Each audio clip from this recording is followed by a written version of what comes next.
Hola, espero que estén muy bien. Bienvenidos con el maestro Luis. Vamos a ver el tema de raíces o ceros de funciones de tercer grado. Para ello vamos a recordar que las funciones de tercer grado las estudiamos anteriormente con esta estructura.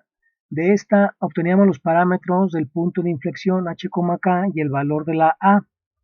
El valor de la a, si era positiva, nos indicaba que era una gráfica de forma creciente, la trazábamos de abajo hacia arriba y de izquierda a derecha.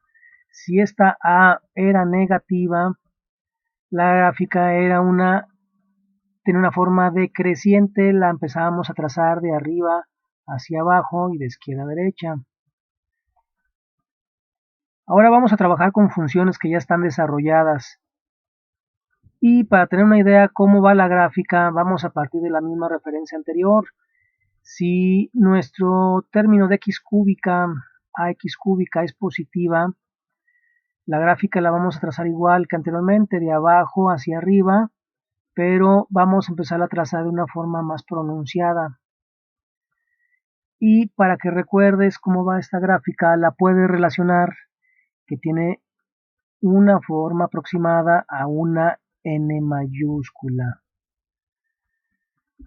Si la función desarrollada con la que estás trabajando, el término de ax cúbica es negativa, la gráfica la vamos a empezar a trazar como anteriormente lo hacíamos, de arriba hacia abajo. En este caso sería de arriba hacia abajo, pero la curva sería un poco más pronunciada. Y para recordar cómo va esta gráfica, la podría relacionar que tiene una forma aproximada a una n minúscula. Si te fijas, tiene una n minúscula. Bien, vamos a hacer un ejemplo. Tenemos la función f de x igual a x cúbica menos 10x cuadrada menos 8x más 192. El inciso A nos piden determinar si es factor x menos 8. Para saber si es factor x menos 8, debemos hacer una división.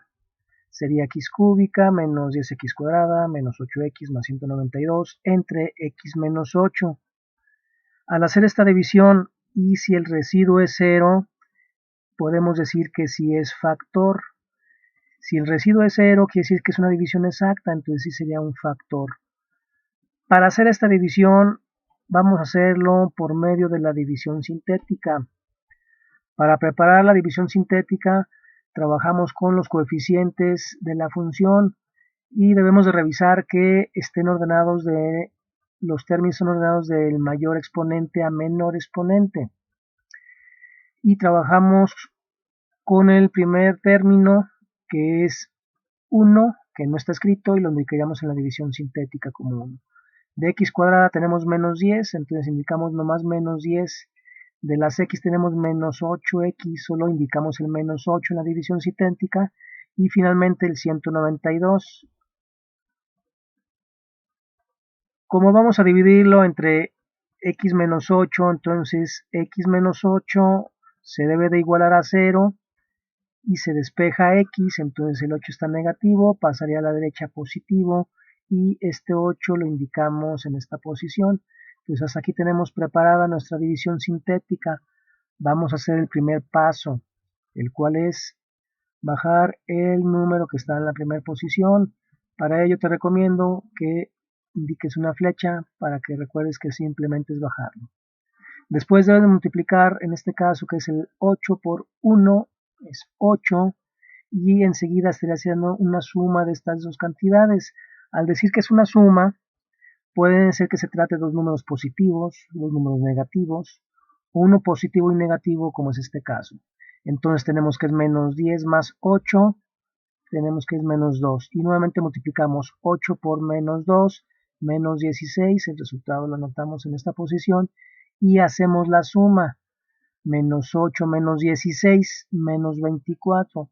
Volvemos a multiplicar 8 por menos 24. Nos da menos 192. Hacemos la suma y esto nos da 0. Ese es el resultado de la división sintética. Para interpretar el resultado de esta división sintética, este número quiere decir que este es el residuo, el cual fue 0. Este número se relaciona con el valor del término independiente, el término de las x y x cuadrada. Si hubiera más números, pues continuaríamos con x cúbica, x cuarta, etcétera, etcétera. Entonces, como el resultado de la división sintética fue 0, es una división exacta, tenemos que si es factor, y al ser factor, x igual a 8 viene siendo una raíz de esta función de tercer grado, y como es de tercer grado debe de haber 3 raíces. En el inciso B estaríamos determinando las raíces faltantes.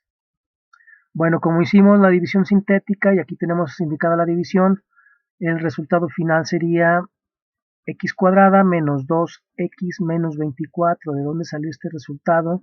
Pues de la división sintética. El primer término aquí nos indica que es una x cuadrada, pues aquí nomás indicaríamos x cuadrada, dado que el 1 no se escribe, menos 2x, y finalmente el término independiente menos 24. Entonces es el resultado de esta división. Vamos a continuar con el inciso B. Para ello vamos a utilizar el resultado de la división, la cual se iguala a 0, y de esta forma tenemos una ecuación de segundo grado. La vamos a resolver con la fórmula general. Para ello te recomiendo que abajo de la ecuación de segundo grado anotes la estructura de una ecuación de segundo grado para saber cuánto vale la A. En este caso, en la posición de la A viene siendo el coeficiente del término de la x cuadrada, que es el 1, que no está escrito. El valor de la B viene siendo menos 2 y el valor de la C es el término independiente, es menos 24. Los tres valores de A y BC se sustituyen en la fórmula general. Entonces vamos a hacer la sustitución. Dice que x es igual a menos, este signo menos es de la fórmula, y el valor de la B es menos 2. En este primer paso de esta sustitución, algunos tienden a omitir un signo. Recuerda que este signo es de la fórmula, el signo menos, y el valor de la B es menos 2, entonces se escribe con todo y su signo. Enseguida tenemos más menos B. B es menos 2, se indica al cuadrado, menos 4, A, el valor de la A es 1, C, el valor de la C es menos 24, sobre 2A, que la A es 1. Enseguida empezamos a resolverla. Aquí se nos presentan los signos seguidos, se multiplican, menos por menos es más 2, enseguida tenemos más menos, raíz cuadrada de menos 2 al cuadrado es 4. Recuerda que este número se multiplica por sí mismo dos veces, sería menos 2 por menos 2, 4. Y después tenemos que multiplicar todo esto. Desde aquí te indica que todo esto se está multiplicando. Vamos a iniciar con los signos menos por más, menos, y menos por menos, más. 4 por 1, 4, y 4 por 24 nos daría 96. Hacemos la suma que está indicada dentro del signo de la raíz. 4 más 96 nos dan 100, y raíz de 100 es 10. Entonces para el 10 tenemos un valor positivo y negativo. Para x1 vamos a tomar el valor positivo, 2 más 10 sobre 2, y 2 más 10 son 12, sobre 2 nos dan 6. Ahora tomemos con x2 el valor negativo del 10, quedaría 2 menos 10 sobre 2, menos 2 más menos 10 será menos 8 sobre 2, menos 4. Entonces, con estos valores de x1 y x2 vienen siendo las raíces faltantes.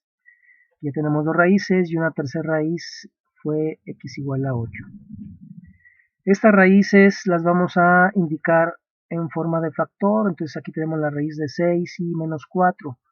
Para indicarla en forma de factor, esta se va a igualar a 0. Entonces el 6 lo pasaríamos a la izquierda negativo, quedaría x menos 6 igual a 0. Y para indicarlo como factor nomás quedaría indicado x menos 6. Ahora la raíz de x igual a 4 igual se iguala a 0. Quedaría x más 4 igual a 0, el menos 4 pasa a la izquierda positivo, y como factor quedaría x más 4. Entonces estos vienen siendo los factores faltantes. El primer factor fue el que se investigó, si x menos 8 era factor, quedamos que sí era factor porque el residuo de la división sintética fue 0. Entonces, si juntamos los tres factores, x menos 8, que vimos que si era factor, x menos 6 y x más 4, estaríamos formando la función factorizada. ¿Qué quiere decir esto? Que si hacemos la multiplicación de estos tres factores, el resultado nos daría la función dada. Exactamente nos estaría dando x cúbica menos 10x cuadrada menos 8x más 192. Para el inciso C nos piden que realicemos esbozo o bosquejo de la función que nos están dando. Para ello vamos a utilizar las tres raíces. Aquí están ordenadas de mayor a menor, 8, 6 y menos 4. Vamos a iniciar trazando el eje X y sobre este indicamos las raíces, el 8, el 6 y menos 4. Se da una forma aproximada, lo que es un bosquejo o esbozo. Nos falta trazar el eje Y. ¿Dónde debes de trazarlo? Pues entre un valor positivo y un valor negativo. Si lo trazo en esta posición, entre el 6 y el 8, pues no sería lógico, ¿verdad? Debe estar entre un valor positivo y negativo. Y bueno, para hacer el esbozo bosquejo, debemos de tener en cuenta que nuestra función dada, el término de la x cúbica está positivo. Entonces, al estar positivo, la gráfica va a tener forma de una n, habíamos comentado que era una n. Iniciamos trazándola de la parte de abajo, como lo hacíamos anteriormente, por parámetros, de abajo hacia arriba, y pronunciando más la gráfica en forma de una n, haciéndola pasar por las tres raíces. Entonces trazaríamos la gráfica en una aproximación de una n, y el cruce en el eje Y, ahí se refiere o es el significado del término independiente en la función dada. Bueno, una vez que tenemos trazada nuestra gráfica, en la parte superior de esta tendríamos un máximo y en la parte baja sería un mínimo. Para el inciso D nos piden hacer la comprobación de una de las raíces determinadas en el inciso B. En el inciso B obtuvimos 6 y menos 4. Vamos a utilizar el valor de menos 4. Entonces lo que vamos a hacer es evaluar la función con menos 4. ¿Qué quiere decir esto? En vez de poner la x en la función, vamos a indicar el valor de menos 4 y sería evaluar la función o hacer la función f de menos 4. Y aquí el primer término indica que debe estar elevado al cubo. Después tenemos una multiplicación del menos 10 con la potencia de menos 4 al cuadrado. Después tenemos una multiplicación y finalmente más el 192. ¿Cómo se resuelve todo esto? Por prioridad de operaciones. Recuerda que esta te dice que primero debes de realizar las potencias. Entonces tenemos menos 4 al cubo, es menos 64. Y también tenemos una potencia de menos 4 al cuadrado, que es 16. Después de haber hecho las potencias, nos pasamos con las multiplicaciones. Aquí tenemos una multiplicación de menos 10 por 16 y menos 8 por menos 4. Entonces vamos a hacer esas operaciones. Inicialmente tenemos menos 164, menos 10 por 16, menos 160, menos 8 por menos 4, más 32 y finalmente más 192. Y de acuerdo a la prioridad de operaciones, al final te deben de quedar sumas y restas. Si tenemos menos 164, menos 160, más 32, más 192, esto te da 0. ¿Qué quiere decir esto? Si sustituyes cualquiera de las tres raíces en la función dada, el resultado te va a dar 0. Es por eso que se llaman raíces o ceros de la función, estos tres valores que encontramos, si los sustituyes en la función dada. Bien, gracias por visitar el video. Le puedes dar me gusta, compártelo y suscríbete al canal.